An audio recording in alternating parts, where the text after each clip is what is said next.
Sa kayong lahat, welcome back sa ating channel. At ngayon guys, andito tayo ngayon sa Lemket Kai Center. So, para kumuha ng SSS, meron tayong in-inquire sa SS. So, nandyan sa likuran ko yung SS.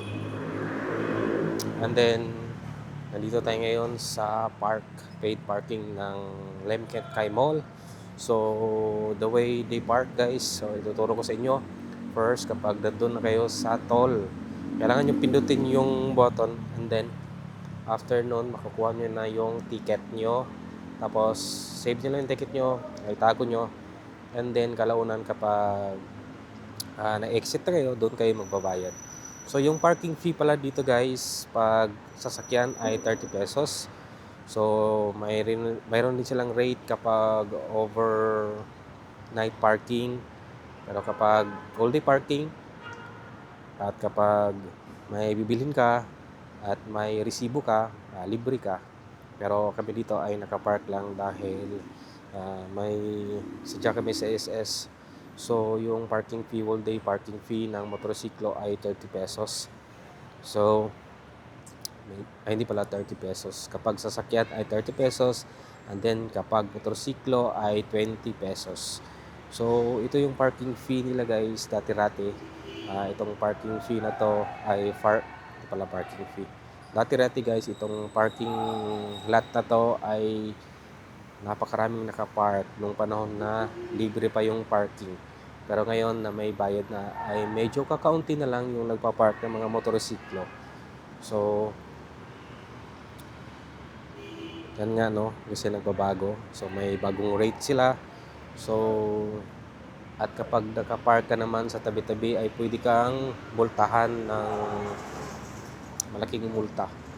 So, nabubukasan na yung mga establishment kasi yung oras ay mag-aalas 9 na. So, yung bukas ng mga mall dito sa amin ay 9 a.m. So, yan. So, kailangan natin maglakad-lakad. So, para may tour din kayo sa Lemket Kai Mall. So, ito yung parking lot pala ng Lemket Kai Mall. So, dyan guys, so nandyan yung SS sa likod ng building na yan. So, ito yung itsura ng parking lot nila guys. So, medyo malawak din siya. At yung motor ko ay nakapark doon sa may lilim para safe. And then, so, lakad-lakad lang tayo.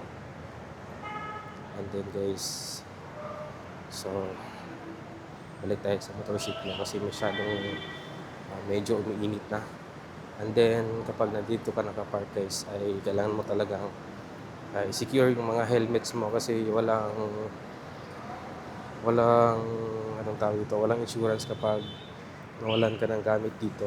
So, at mayroon talagang minsan na malilikot yung kamay na nagpupunta rito tapos nangunguha ng mga helmets.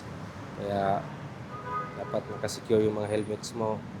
Kung mamahalin yan, huwag mo nang ilagay dito, dalhin mo na lang. At dito tayo sa loob, sa may lilim guys. Ito yung itsura niya.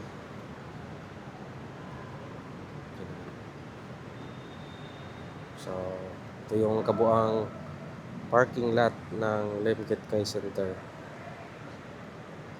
Medyo malawak din siya, no?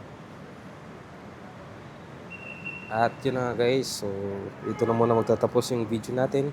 Kung hindi ka pa nakasubscribe at kung nagustuhan mo na yung ganitong klaseng mga content, ay sana naman ay mag-subscribe ka at huwag kalimutang i-hit ang notification bell para lagi kang updated sa susunod natin upload. Hanggang sa muli!